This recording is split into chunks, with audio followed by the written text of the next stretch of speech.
Alright, here we have number 535, 1900 AAZ engine that I sold to a customer with a Samurai, and unfortunately he went to one of those tree-hugging, bleeding Democrat referee that would not let him pass. And after you have a referee, you can change, so he really started that out wrong. So this engine is already converted for the Samurai. It has the ACME kit on it. You can see it has already the alternator on it. It has the oil filter adapter on it. He kept the flywheel because he's gonna change it into an electric car. So I got a new flywheel from ACME. It has the downpipe. It also has the complete exhaust, but that's probably a little bit hard to ship. They also got a new diesel tank, an aftermarket diesel tank. I mean, you don't need to, and I don't know what they use that tank for. It looks like for radiator fluid. They have the electric fuel pump.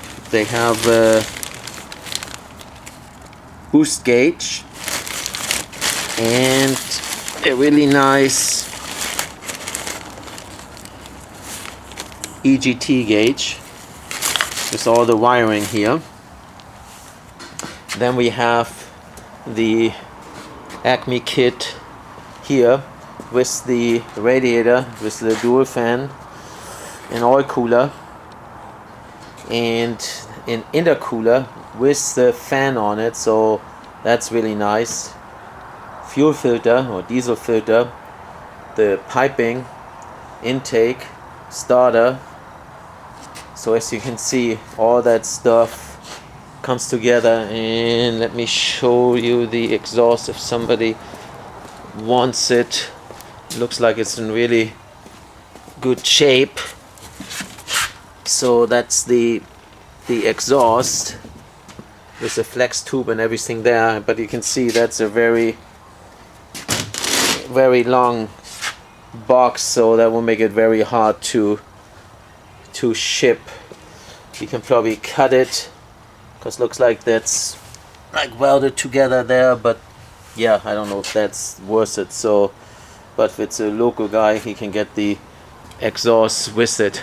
So that's what we're looking at for 535. It's a complete AAZ engine, 1.9 turbo diesel with all those parts together here. As you can see, K14 Turbo, alternator, the brackets, the adapter place itself. The crank is already modified. If you can see it right there, yep. And like I said, it comes with a new flywheel from ACME.